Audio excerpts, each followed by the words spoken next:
Yo, what up, YouTube? We're back for another video, back for another reaction. Today we're reacting to Ryan's World is officially done. Bro, this show had my younger brothers on lock, dog. Like every day they're coming home to watch this, but now I don't hear about this guy. He looks big as fuck now, though. But I gotta make sure they're qualified first. I'm gonna give a test to my mom, Josh, and Ferrari. Ryan's World is over. Finished. Kaput. My own army. I want my own planet. Gone, bro. I deserve it. Ah, shit.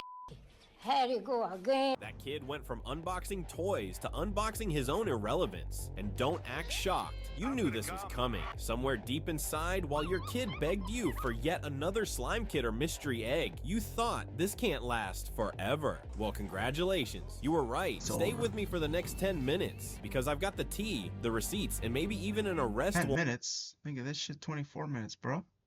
Or two. Before I explain why and how Ryan is done, which you don't want to miss, let's rewind a little bit so all of this can make sense. Starting with the now 13-year-old mini mogul of consumerism himself, Ryan Kaji. Okay, guys, remember always stay happy and rise up. The kid unboxed more toys than Santa and raked in more cash than Elon Musk's hairstyle. How much money do you think they brought in, bro? Ryan, like, bro, how many subscribers do they have? Ryan's World. I wonder how much subscribers, bro. How much? 39 million. Yo, no, I got a pocket watch. 60 billion views? Nigga, that's like 100 M's from YouTube. Or probably way more. Plus, they had the shit from, But I gotta Mogul of consumerism. From all the toys they had? That's crazy, bro. God damn, bro. Like, right here. Did I say the parents in the room? Ryan's parents, Forced them. the masterminds behind this empire, or as some people call them, hyper-ambitious stage parents. I mean, look, we've all heard the jokes about how they're the real stars of this operation, counting stacks of cash while Ryan figures out how to spell his own last name. But have you noticed how suspiciously quiet they've been lately? No big interviews, no grand announcements. It's almost like they're hoping nobody notices the sinking ship. Let's get back to the question you're all dying to know. Why? But they all made the money they wanted to. They have the whole money they ever wanted to ever have. They're chilling, bro. They could just quit YouTube now. Why is Ryan's World failing? Well, my friends, it's a mix of bad luck, bad timing, and bad decisions. Ryan grew up, the algorithm moved on, and parents everywhere finally said, you know what? Maybe we don't need a $40 mystery egg full of plastic junk.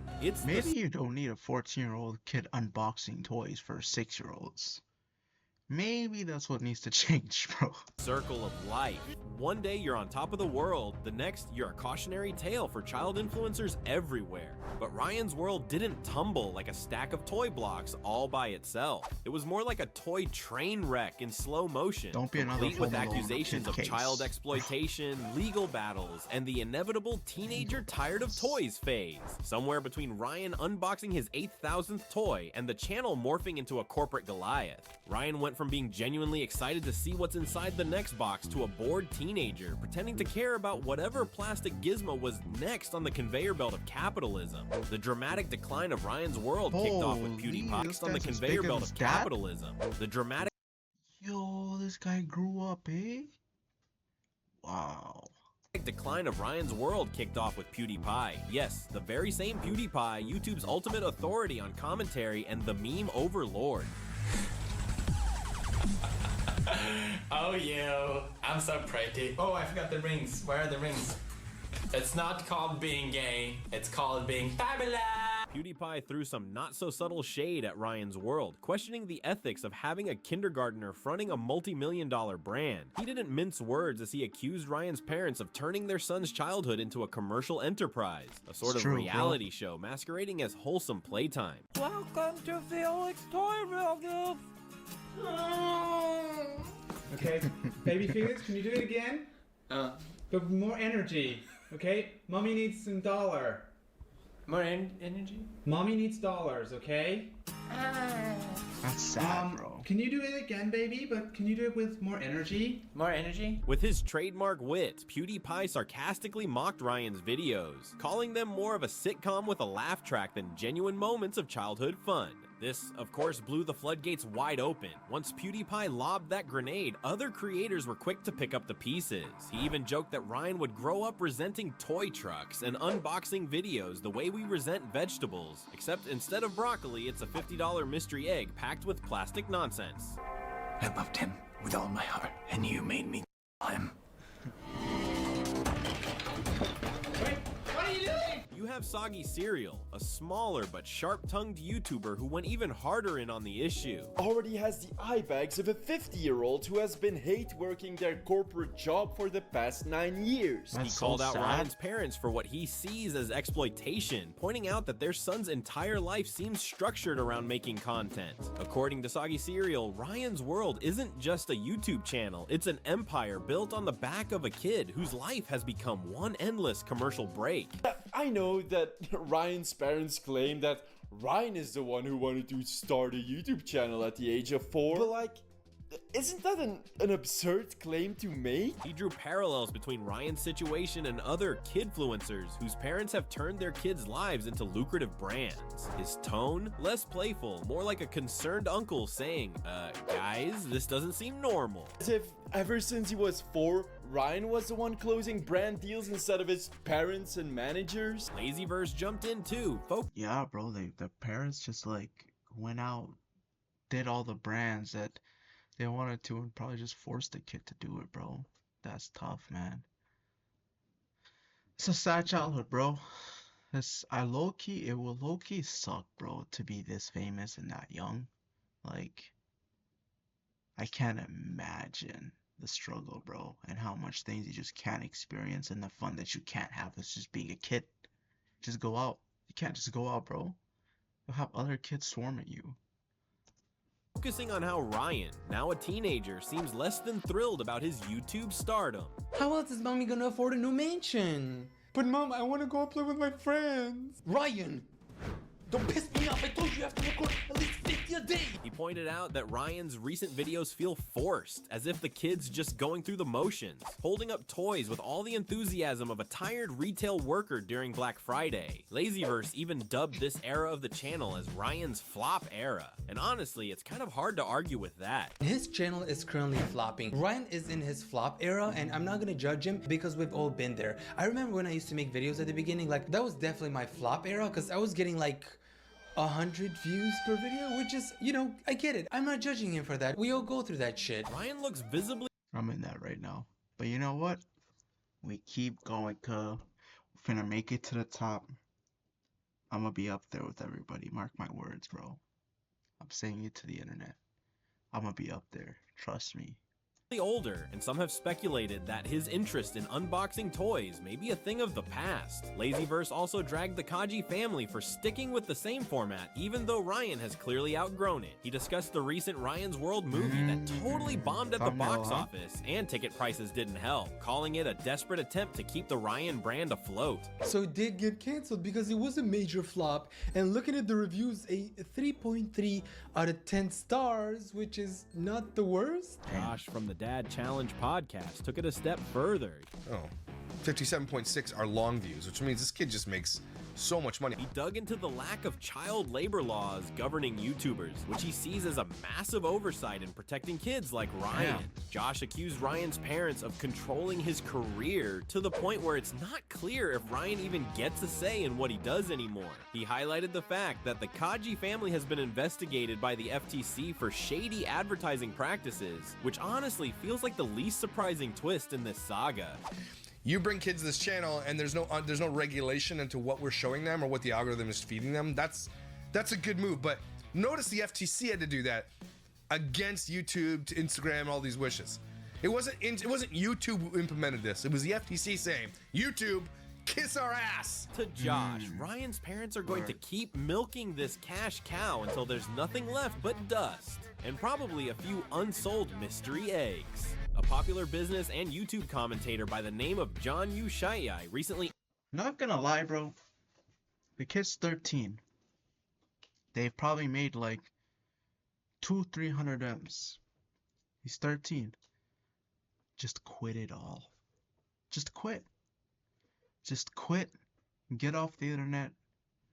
Go live your life. A little sacrifice had to happen along the way, but now you're good for the rest of your life. You know what I mean? But I get the exploitation, not gonna lie. Interviewed Ryan, except, plot twist, it wasn't really Ryan doing the talking. Nope, it was his parents who took center stage.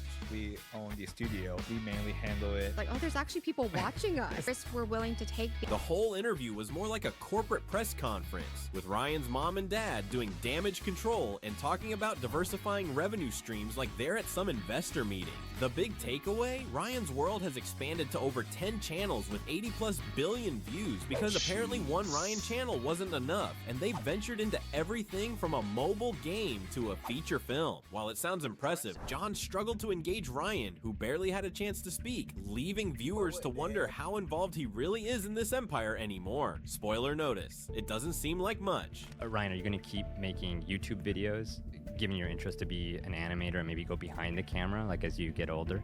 I think I will keep going for a while, yeah. But it's not just business analysts like John raising eyebrows. Going for a while, yeah. But it's not just business analysts like John raising eyebrows. There are tons of videos online, creators poking at Ryan's World like it's some giant mystery box, pondering whether the brand is as genuine as it seems. And don't get me wrong, I'm not blaming Ryan for this at all. It is 100% on his parents. They're milking this cow so hard that it's practically begging for retirement. Please, moo, please put me out to pasture. These guys tried making a movie for toddlers, Ryan's original audience 8 years ago. But the thing is, Ryan's audience grew up, just like Ryan did. Oh, father. I've been doing this for 12 years. I think I'm too old for this now. Shut up, Ryan! Don't you remember the contract you agreed to when you were 3? Even the media and advocacy groups are waving red flags, worried about kids like Ryan getting caught in some creepy legal gray zones. Unlike those Hollywood kids who get to stash their cash in a Coogan account, basically a baby savings account that prevents child stars from blowing all their money on candy and neon scooters. Ryan's World is just out, freewheeling it with zero safety nets. Case in point, the time Ryan's World... So the parents get to keep all the money. That's so true. So then... So in Hollywood, the kids have a certain account that money goes into until they're 18? World got slapped hard with complaints about hiding ads in their videos, a clear violation of Federal Trade Commission (FTC) rules.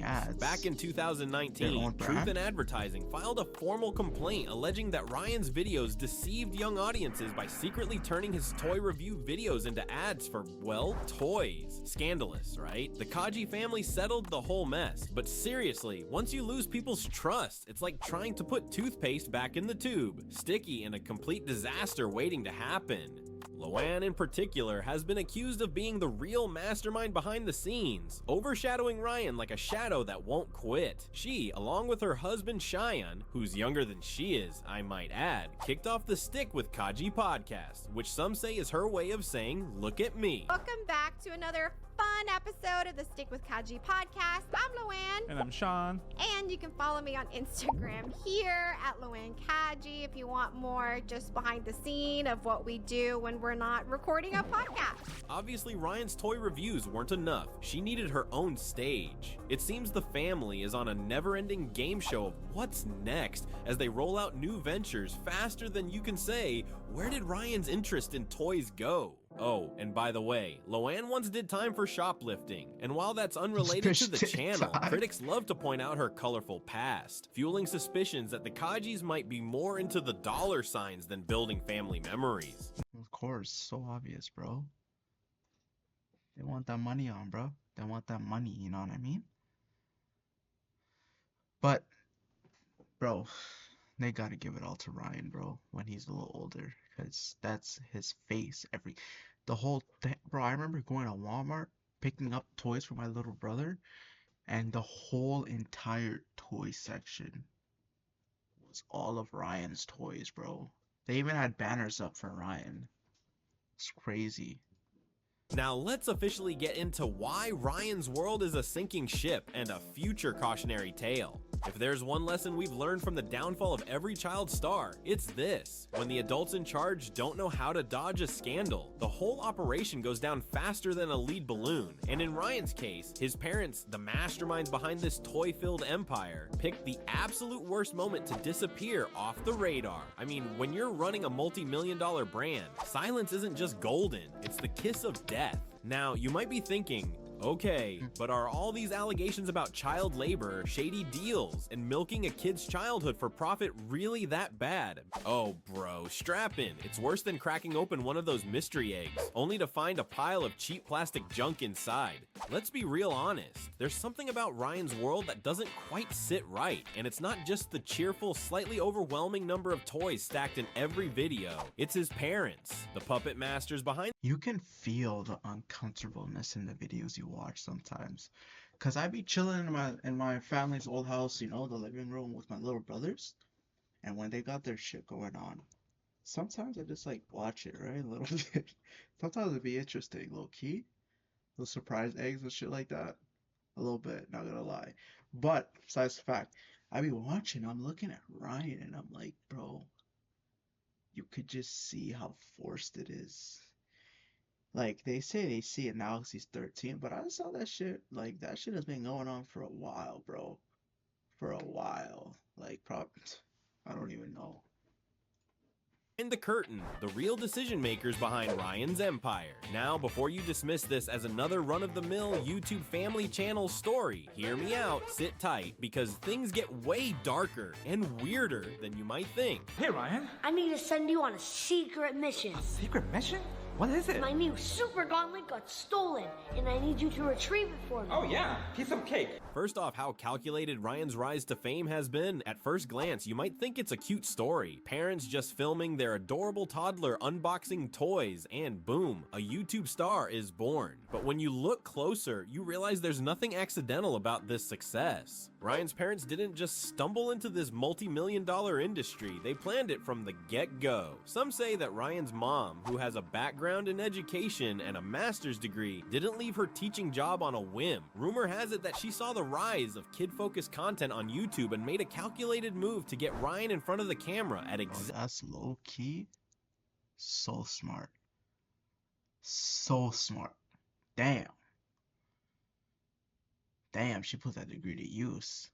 Exactly the right time. So my son Ryan, I can't believe, but next month he is turning 11. Like, where did the time go, you know? Hold up, let's dig deeper into this so-called coincidence. Isn't it suspicious how quickly Ryan's world blew up? One day, Ryan is just another kid playing with toys, and the next, he's the face of a multi-million-dollar empire. Now, I'm no conspiracy theorist, but doesn't it seem odd that Ryan's parents knew exactly how to leverage YouTube's algorithms? I mean, have you ever tried to make a viral video? It's not as simple as slapping some footage together and hoping for the best. It takes knowledge, timing, and, dare I say it, insider connections. There's been a lot of speculation that Ryan's parents didn't build this empire on their own, especially after that PewDiePie video. There are whispers that behind the scenes, they had the backing of major toy companies from the start, and maybe even a little help from bots? Have you ever seen a video with 11 million views and 9,000 likes? That's so low. Please direct me to that video, because it doesn't exist. These are not real people. These are not real views. There's only 1,000 comments. Take a video where I had 11 million views. How's it going, Brad? My name's Brad. Today It got 22,000 comments. Congrats. You paid for views. How else do you explain how quickly Ryan went from a kid playing with random toys to having his own branded merchandise? You don't just wake up one day and have Walmart and Target knocking at your door. There's more at play here, and all signs point to Ryan's parents meticulously pulling the strings from day one. I only spent about $200. I think I bought a total of 3 dresses. Around $200 each, so $600 I spent. That way I can, you know, change clothes in between. Yeah. But here's where things get even more telling. You know how Ryan's parents always appear in the background, just out of the spotlight, playing the role of supportive mom and dad? Well, what if that's not the whole truth? There are findings that they've been more like stage parents, constantly pushing Ryan to keep the cash flow going. There are speculations that behind those smiles, things aren't as picture perfect as they seem. Some insiders have claimed that Ryan has been put under immense pressure to keep producing content, even when he's clearly burned out. I don't have to tell you to look at the recent videos. The eye bags, huh? Look at that shit, chat. Look at that shit, YouTube.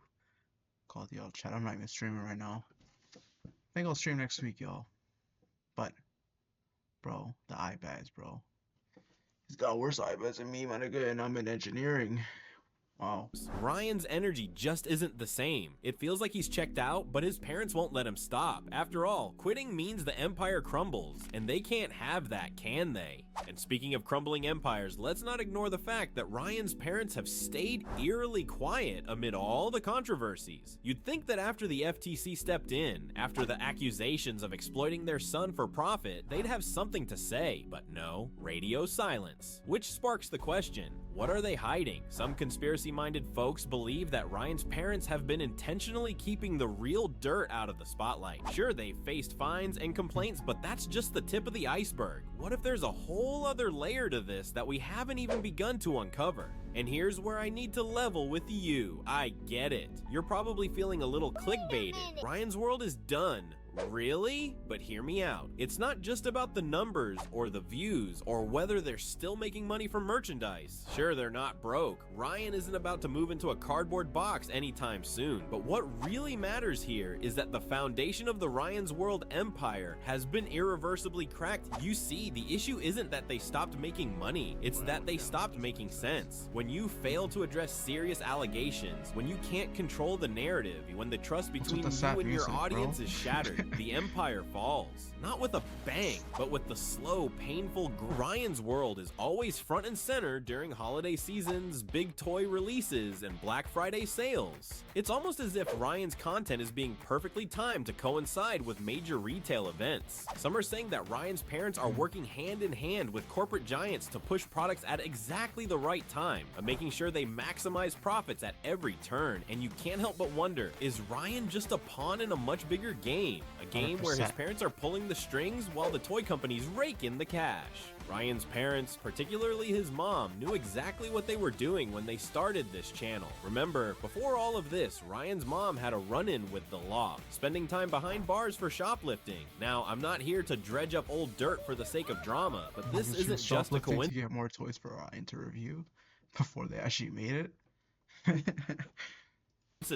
Ryan's World could be her ultimate comeback strategy, a way to not only make millions, but to control the narrative, to rewrite the story of who she really is. And let's be frank, it's worked. Who's talking about that shoplifting charge anymore? No one. Instead, we're all too busy buying mystery eggs and watching Ryan pretend to care about the latest toy. The kid is a teenager now. While his friends are out playing Fortnite or whatever kids are into these days, Ryan is stuck pretending to care about yet another plastic truck or... Yo, you think he gets fried at school?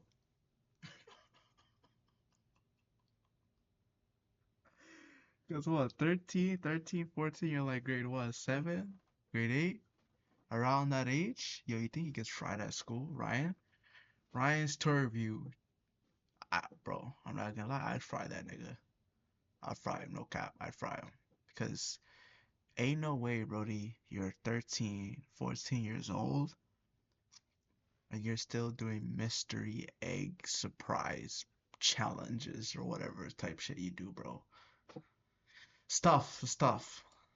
Slime kit. You can practically see the disinterest in his eyes as he unboxes these toys with all the energy of a kid who's just been told he has to mow the lawn before he can play video games. Then there's the whole business of Ryan's World expanding into other content, like science experiments, skits, and even a feature film. The problem, none of it works. Want to see a cool magic trick with some soap? We put some on our finger, and we can put it in 3, 2, 1. Whoa!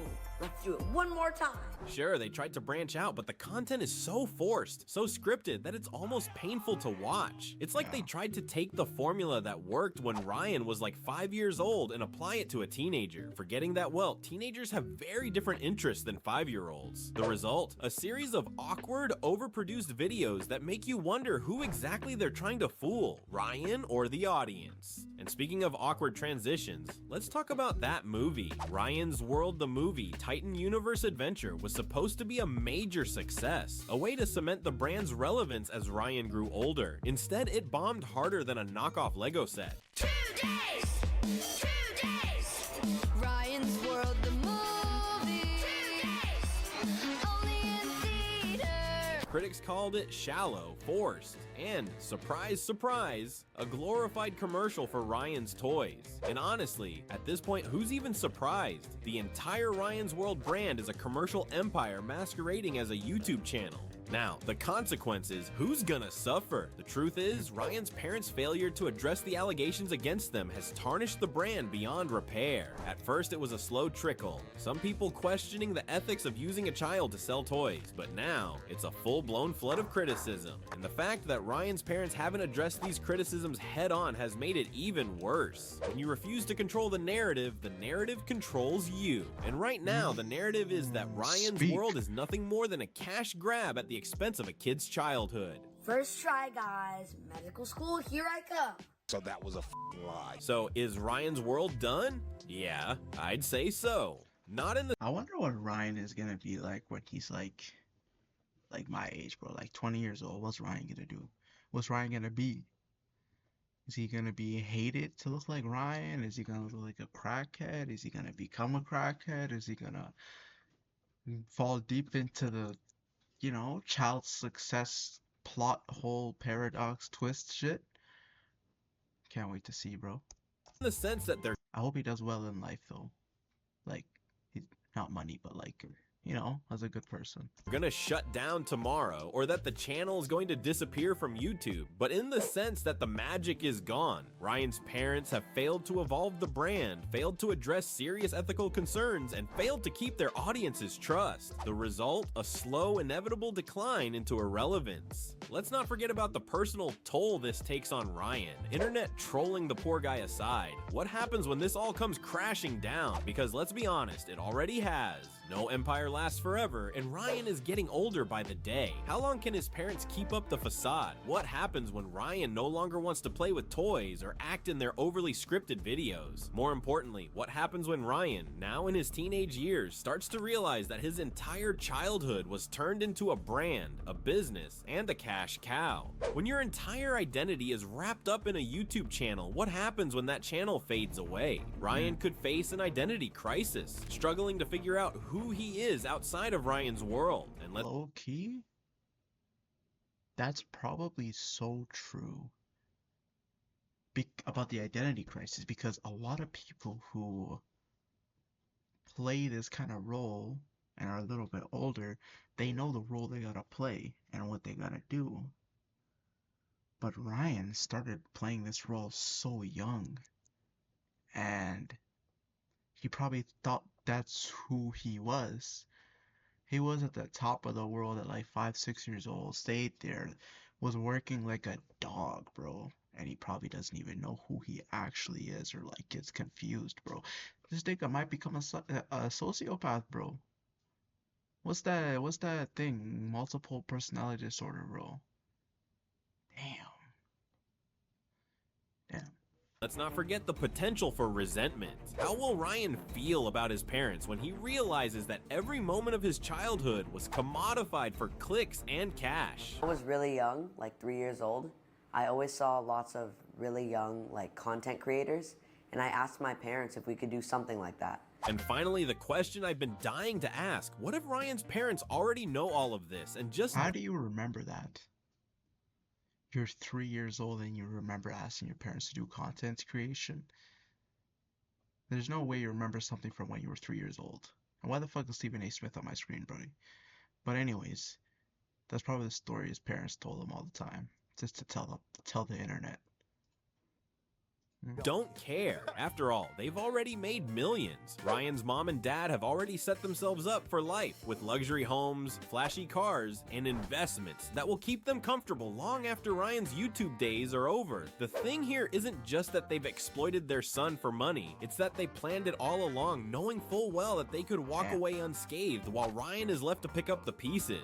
Whether it's from burnout, backlash, or Ryan himself deciding he's had enough, the end is coming, and when it does, the real question we'll be asking isn't, what happened to Ryan's world? It'll be, what did Ryan's parents really want all along? And let's admit it, they're probably already preparing for that day. Maybe they've got a plan B lined up, a new venture to replace the crumbling empire, the twins. Or maybe, just maybe, they'll quietly fade into the background, counting their millions while the rest of us wonder what really went down behind the scenes of Ryan's world. In the US, the legal landscape for child influencers is basically one big shrug emoji. No one seems quite sure how to handle kids making more money than the average adult, except their parents, who often double as managers, directors, and, well, full-time supervisors. Where do we draw the line between loving parental support and a family business with a very young CEO? Meanwhile, over in France, they've got their act together. They've rolled out kidfluencer laws to protect the little one's earnings and even give them a right to be forgotten. Because, jokes aside, would you want the people to remember the time you melted down over a broken toy at 7 years old? Advocates in the US are waving their hands frantically, saying, hey, maybe we should try that too before Ryan ends up with a YouTube legacy more cringe-worthy than our old MySpace profiles. So what now? Does Ryan retire at 16, cash in his millions, and live the rest of his life on a private island covered in mystery eggs? Now, sure, Ryan will eventually walk away from his YouTube fame with a solid bank account, but will the kid be okay? Will his family dynamics resemble a reality show or a healthy household? Who knows? Ryan's story serves as a giant neon-colored warning sign. What looks like viral success might actually be a big old ball of— Imagine that being your story, bro. Like you just see it's like those TikTok videos in like 5, 6, 7 years where he goes and like interviews rich people who pull up in like nice cars and shit and like, how did you get rich? Just Ryan. Brody, you won't believe it. I open surprise mystery egg boxes. That's tough. No. of ethical dilemmas wrapped in shiny packaging. What do you think? Are kidfluencers the future, or are we setting them up for a lifetime of therapy bills? Drop your— Well, that was a good video. Hi YouTube, appreciate y'all for watching. Peace.